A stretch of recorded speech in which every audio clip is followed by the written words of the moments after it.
जय श्री कृष्ण। राधे राधे। आप सभी का दिन शुभ एवं मंगलमय हो। कान्हा जी की कृपा आप सभी भक्तों पर हमेशा बनी रहे। कथा की शुरुआत एक ब्राह्मण दंपति की कथा के साथ करते हैं। एक नगर में एक ब्राह्मण दंपति रहते थे और वे दोनों प्रतिदिन 7 कोस दूर गंगा व यमुना नदी में स्नान करने जाते थे। इतनी दूर आने जाने से ब्राह्मण की पत्नी थक जाती थी, इसलिए एक दिन उसने अपने पति से कहा कि हमारा एक पुत्र होता तो कितना अच्छा रहता। पुत्र के बहू आती तो हमें घर वापस जाने पर खाना बना हुआ मिलता और बहू घर का काम भी कर देती। अपनी पत्नी की बात सुनकर ब्राह्मण ने कहा कि तू सही कह रही है, चल मैं तेरे लिए बहू ही ला देता हूँ। ब्राह्मण ने कहा कि एक पोटली में आटा डालकर कुछ मोहरे रख दे। ब्राह्मण के कहे अनुसार उसने पोटली बांधकर दे दी। पोटली लेकर ब्राह्मण चला गया। ब्राह्मण को सफर के दौरान यमुना के किनारे बहुत ही सुंदर लड़कियां दिखाई दी। वे रेत में घर बनाकर खेल रही थी। उनमें से एक लड़की ने कहा कि मैं अपना घर नहीं बिगाड़ूंगी, मुझे तो रहने के लिए ये घर चाहिए।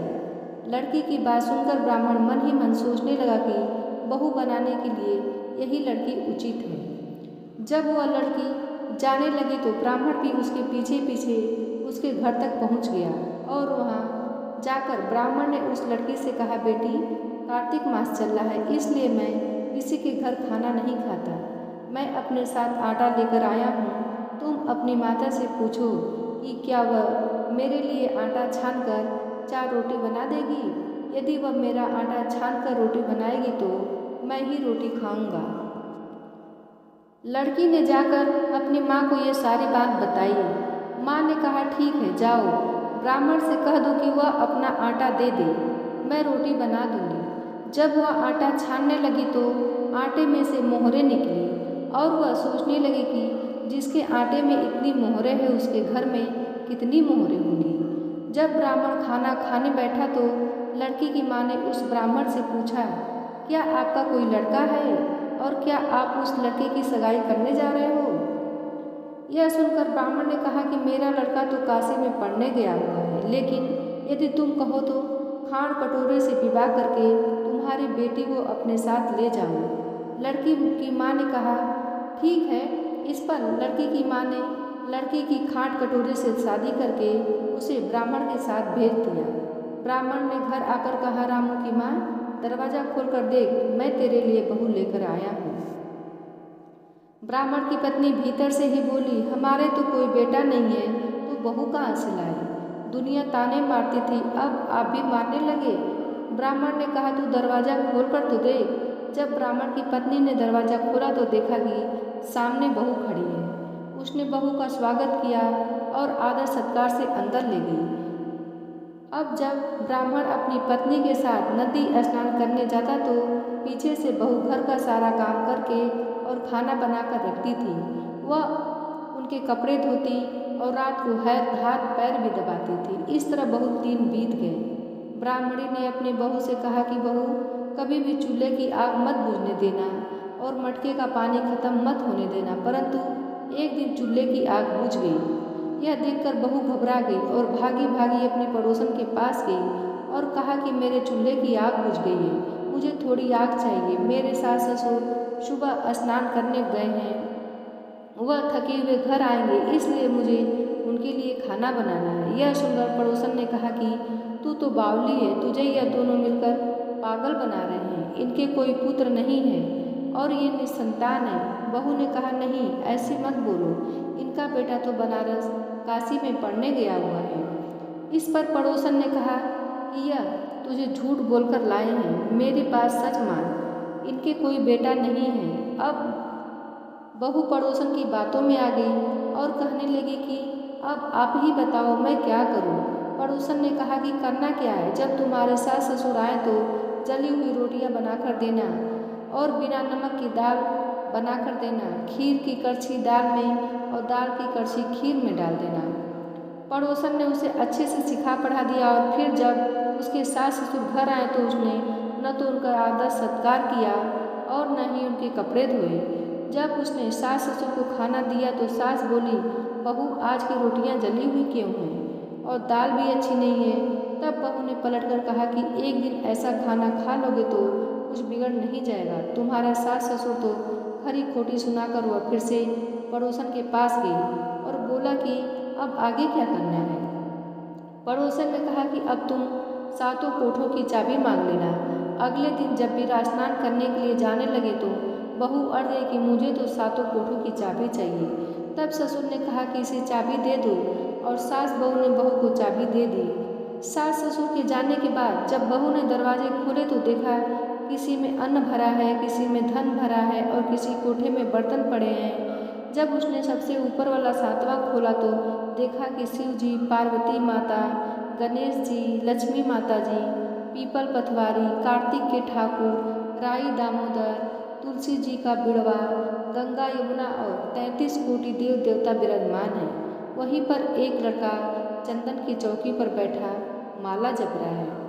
यह सब देख उसने लड़के से पूछा कि तुम कौन हो। तब लड़का बोला कि मैं तेरा पति हूँ, अभी दरवाज़ा बंद कर दे, जब मेरे माता पिता आएंगे तब दरवाज़ा खोलना। यह सब देखकर बहू बहुत खुश हुई और 16 श्रृंगार करके सुंदर वस्त्र पहनकर अपने सास ससुर का इंतजार करने लगी। उसने अपने सास ससुर के लिए अच्छे अच्छे पकवान बनाए। जब उसके सास ससुर घर पर आए तो उसने उनका आदर सत्कार किया और प्रेम पूर्वक खाना खिलाया और हाथ पैर दबाने लगी।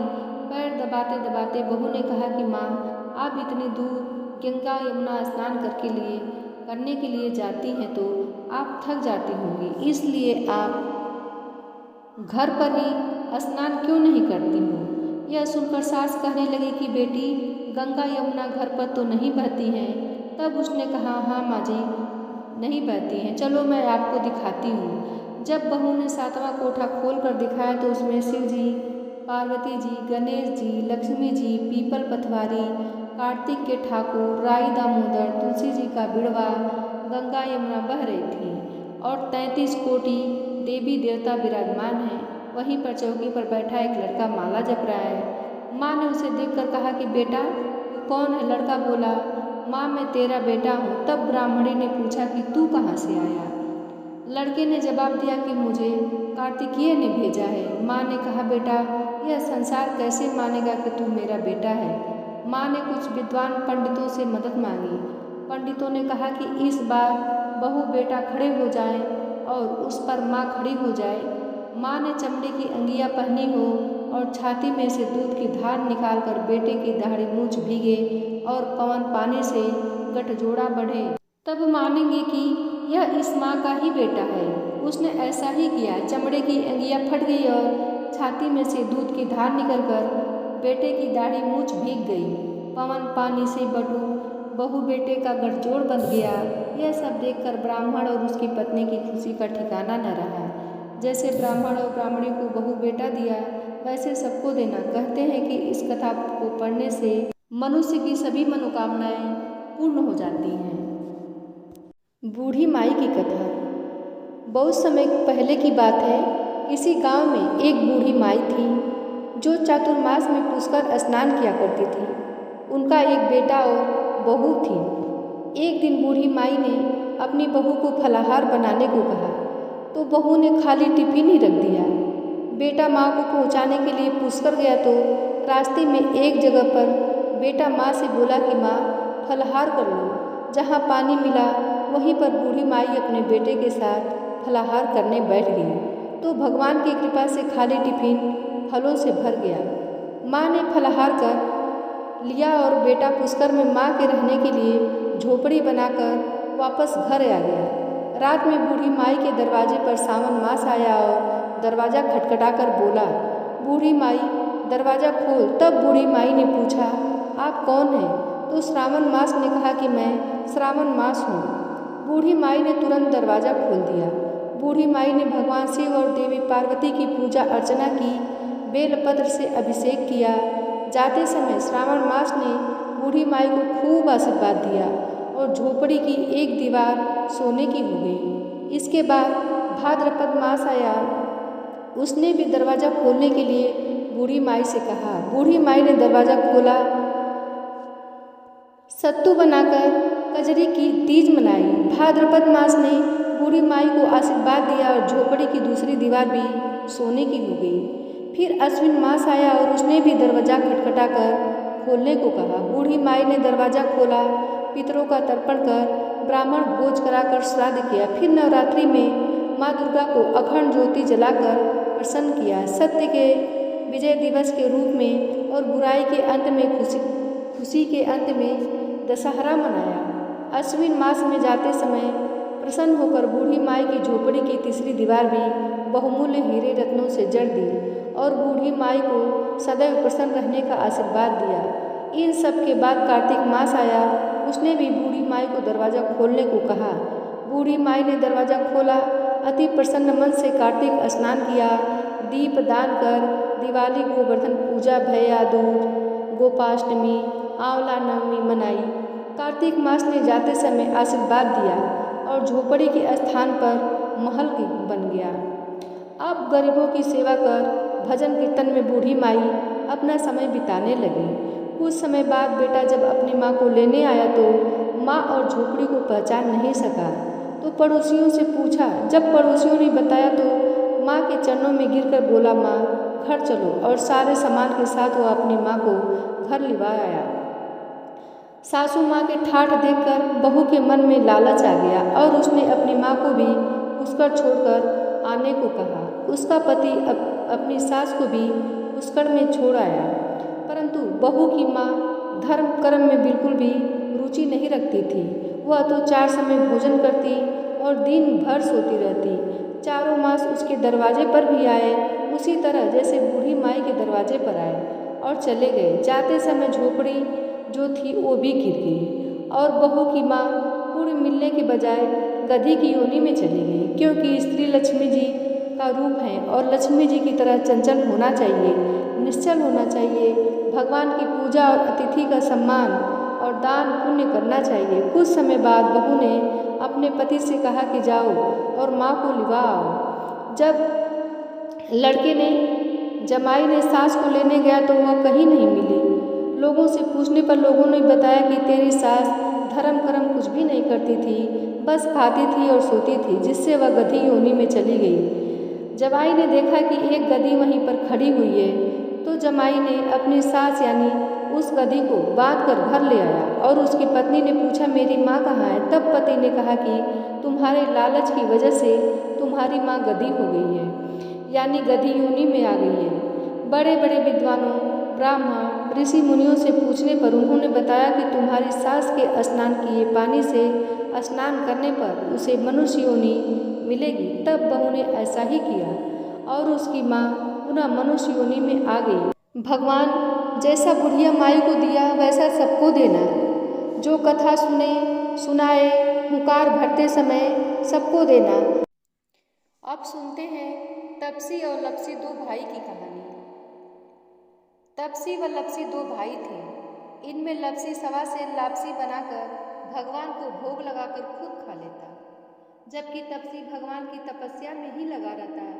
एक दिन दोनों में इस बात को लेकर विवाद हो गया कि दोनों में भगवान का बड़ा भक्त कौन है।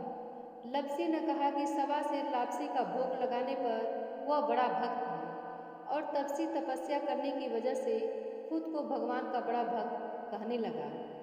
तभी वहाँ से गुजर रहे नारद मुनि थे।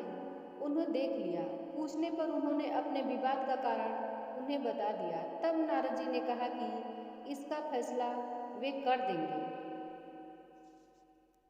अगले दिन जब लपसी और तपसी अपनी अपनी भक्ति में लगे थे तो नारद जी ने चुपके से सोने की 2 भारी अंगूठी दोनों के आगे रख दी।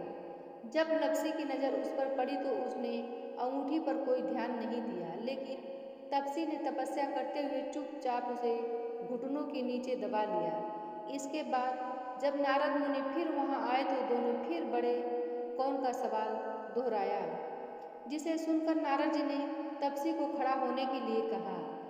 खड़े होते ही तपसी के नीचे दबी अंगूठी नीचे गिर गई, जिसके बाद नारद जी ने तपसी से कहा कि तपस्या करने पर भी तुम्हारे मन में चोरी का भाव है, जबकि भगवान को भोग लगाकर खुद ही जीवने वाले लपसी में ये भावना नहीं है। इसलिए दोनों में लपसी बड़ा है। ये सुन तपसी शर्मिंदा होकर नारद जी के चरणों में गिर पड़ा और अपनी तपस्या का फल मिलने का उपाय पूछने लगा। तब नारद जी ने कहा कि यदि कोई गाय और कुत्ते को, अन्य बेबस जानवरों को रोटी नहीं बनाएगा, गरीबों को भोजन दक्षिणा नहीं देगा और दिए से दिया जलाएगा तो उसके पुण्यों का फल तुझे मिलेगा। इसी तरह यदि कोई सारी कहानी सुनकर तुम्हारी कथा नहीं सुनेगा तो उसका पुण्य फल भी तुझे ही मिलेगा। अब सुनते हैं एक सच्चे भक्त की कथा। एक सेठ जी बड़े कंजूस थे। एक दिन उन्होंने दुकान पर बेटे को बिठा दिया और बोले कि बिना पैसे लिए किसी को कुछ मत देना। मैं अभी आया, अकस्मात एक संत आए जो अलग अलग जगह से एक समय की भोजन सामग्री लेते थे।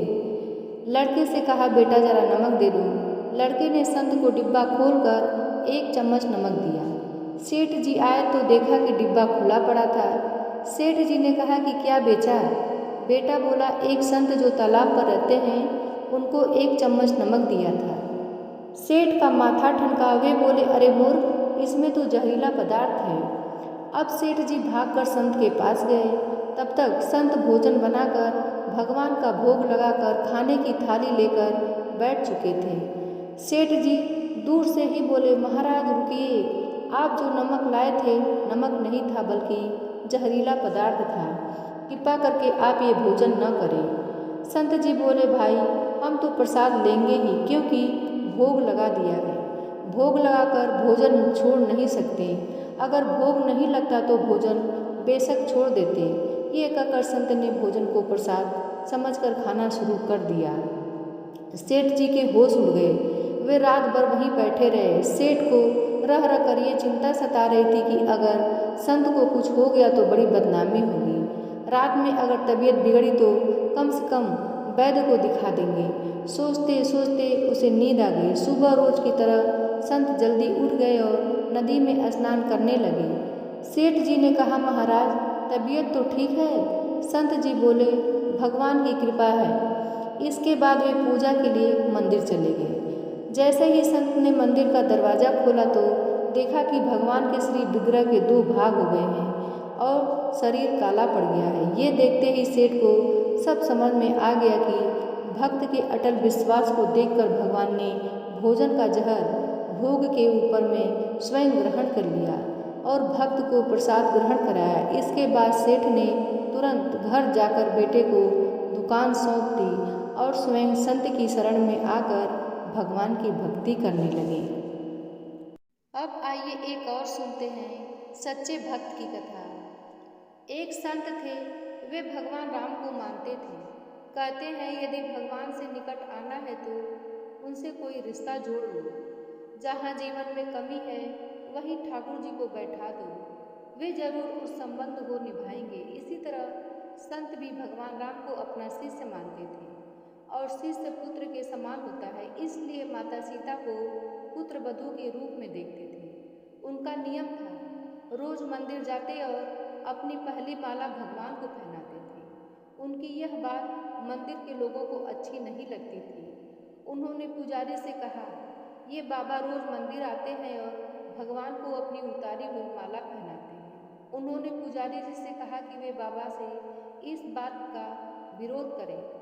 अगले दिन बाबा मंदिर आए और पुजारी जी को माला उतार कर दी तो पुजारी जी ने माला भगवान को पहनाने से इनकार कर दिया। साथ ही कहा कि यदि आपको माला पहनानी है तो बाजार से नई माला लेकर आए।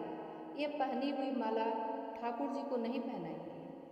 वे बाजार गए और नई माला लेकर आए। आज संत मन में बड़े उदास थे। अब जैसे ही पुजारी जी ने वह नई माला भगवान को राम को पहनाई, तुरंत वह माला टूटकर नीचे गिर गई। उन्होंने फिर जोड़कर पहनाई, माला फिर टूटकर गिर पड़ी। ऐसा 3-4 बार किया पर भगवान ने वह माला स्वीकार नहीं की। तब पुजारी जी समझ गए कि उनसे बड़ा अपराध हुआ है और पुजारी जी ने बाबा से क्षमा मांगी। संत सीता जी को बहू मानते थे, इसलिए जब भी मंदिर जाते पुजारी जी सीता जी के विग्रह के आगे पर्दा कर देते थे। भाव ये होता था कि बहू ससुर के सामने सीधे कैसे आए, और बाबा केवल श्री राम जी के ही दर्शन करते थे। जब भी बाबा मंदिर आते तो बाहर से ही आवाज़ लगाते, पुजारी जी हम आ गए, और पुजारी जी झट से सीता जी के आगे पर्दा कर देते। एक दिन बाबा ने बाहर से आवाज़ लगाई, पुजारी जी हम आ गए। उस समय पुजारी जी किसी दूसरे काम में लगी हुई थी, उन्होंने सुना नहीं। तब सीता जी ने तुरंत अपने विग्रह से बाहर आई और अपने आगे पर्दा किया। जब बाबा मंदिर में आए तो यह देख पुजारी जी को बड़ा आश्चर्य हुआ कि सीता जी ने विग्रह का पर्दा तो लगा है। पुजारी जी बोले, बाबा आज आपने आवाज़ तो लगाई ही नहीं।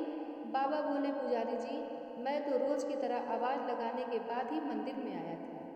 यह सुनकर पुजारी जी और बाबा समझ गए कि सीता जी ने स्वयं अपने विग्रह के आगे पर्दा किया था। आज से हम मंदिर में प्रवेश ही नहीं करेंगे। अब बाबा रोज मंदिर के सामने से निकलते और बाहर से ही आशीर्वाद लेकर चले जाते। कहने का भाव यही है कि भगवान से अगर रिश्ता जोड़ लिया जाए तो वे भी संबंध को जरूर निभाते हैं। सच्चे भक्तों को भी निराश नहीं होना चाहिए। अब सुनते हैं एक संत भगवान की कथा। वृंदावन में एक संत भगवान रहते थे। श्रीमद् भागवत पुराण में उनकी बड़ी निष्ठा थी। उनका रोज का नियम था कि वह भागवत महापुराण का रोज एक अध्याय का पाठ किया करते थे और पाठ करने के बाद उस पाठ को राधा रानी को अर्पण कर देते। वो संत वृंदावन छोड़कर कहीं भी आते जाते नहीं थे। उन्हें जो कुछ भी चाहिए था, लोग भक्ति भाव से खाना पीना, उनकी ज़रूरत का सामान उनकी कुटिया पर ही दे जाया करते थे। वह संत भी अपनी कुटिया में बैठे बैठे या तो किशोरी जी का नाम जपते रहते थे या फिर श्रीमद् भागवत का पाठ किया करते थे। ऐसा करते करते उन्हें कई वर्ष बीत गए। एक दिन भी ऐसा नहीं था जब उन्होंने इस बीच राधा रानी को भागवत का अध्याय न सुनाया हो। वे संत अब बूढ़े हो रहे थे। श्रोताओं, यह बुढ़ापा ऐसा ही होता है। शरीर के सारे अंग कमज़ोर हो जाते हैं, कानों से सुनाई देना कम हो जाता है, आँखों से दिखाई देना भी कम हो जाता है, यहाँ तक कि चलने फिरने के लिए शरीर में शक्ति भी नहीं रह जाती। अब भागवत का जब वो पाठ करने बैठते तो उन्हें भागवत के अक्षर बहुत धुंधले से दिखाई देते। पढ़ने में बड़ी कठिनता होती। बहुत देर तक नजरें गड़ाए रहते। तब धीरे धीरे जो कुछ समझ में आता उसी को पढ़ने लगते। कुछ दिनों के बाद तो अब उन्हें दिखना और भी कम हो गया। भागवत कथा पढ़ने में असमर्थ हो रहे थे। संत जी को सिर्फ एक बात का अफसोस था। अफसोस इस बात का नहीं था कि उनकी आँखों की रोशनी कम हो रही थी। अफसोस इस बात का था कि अब वह भागवत का पाठ कैसे करेंगे और कैसे राधा रानी को भागवत सुनाएंगे। उनका कई वर्षों का एक नियम था जो ऐसा लगता था कि अब टूट रहा है। ऐसा लगता था जैसे अब वह इस नियम का पालन नहीं कर पाएंगे। हर समय उनके मन में बस यही दुख रहता था कि अब मैं राधा रानी को भागवत कैसे सुना पाऊंगा। अब एक दिन की बात है, उन्होंने भागवत की पुस्तक निकाली और पढ़ने का प्रयास किया, लेकिन सारे अक्षर धुंधले दिखाई दे रहे थे। उन्हें एक भी अक्षर समझ में नहीं आया। बड़े दुखी हो गए और दुखी मन से अब वे भगवान कृष्ण को याद करने लगे कि प्रभु, मैंने इतने दिनों से भागवत का पाठ कर रहा हूँ, आपने आज ऐसा क्यों किया बताइए। अब मैं राधा रानी को पाठ कैसे सुनाऊँ। और यह सोचकर भगवान को याद करते करते वह रोने लगे। रोते रोते सारा दिन बीत गया। शाम हो गई। यहाँ तक कि दुख के मारे संत जी ने उस दिन कुछ भी खाया पिया नहीं, क्योंकि उनका रोज का नियम था जब तक वो भागवत का एक पाठ राधा रानी को सुनाकर उन्हें समर्पित नहीं करते वह भोजन ही नहीं करते थे, ना ही पानी पीते थे। जब शाम हो गई तो तभी उनके दरवाजे पर एक दस्तक हुई। किसी ने दरवाज़ा खटखटाया और एक तो संत जी को वैसे ही कम दिखाई दे रहा था। उन्हें यह भी नहीं पता चलता कि सामने कौन है, उनसे बात कर रहा है या कौन उनके दरवाजे पर दस्तक दे रहा है। वे किसी को पहचानने में भी असमर्थ हो चुके थे। किसी तरह से दरवाजे पर पहुँचे, दरवाज़ा खोलकर बोले, कौन है। तब एक नन्हा सा बालक बोला, बाबा, माँ ने आपके लिए खाने के लिए कुछ भेजा है। वह संत दुखी तो थे ही, भोजन की बात सुनते ही बोले, नहीं खाना, ले जाओ यहाँ से। जब तक मेरा नियम नहीं पूरा होगा मैं भोजन नहीं करूँगा। वह नन्हा बालक बोला, बाबा कौन सा नियम? अब ऐसा लगा मानो उन संत को अपना दुख बांटने वाला कोई मिल गया हो। सुबह से शाम हो गई। उनके मन में जो भारी दुख था अब वो उसी बालक को सुनाते हुए बोले, बेटा मैं रोज अपनी राधा रानी को भागवत का एक पाठ सुनाया करता हूँ और उसके बाद ही कुछ खाता हूँ, और आज तो सुबह से शाम हो गई मैंने पढ़ने का बहुत प्रयास किया, लेकिन मेरी आंखों से आज तो बिल्कुल भी नहीं दिखाई दे रहा।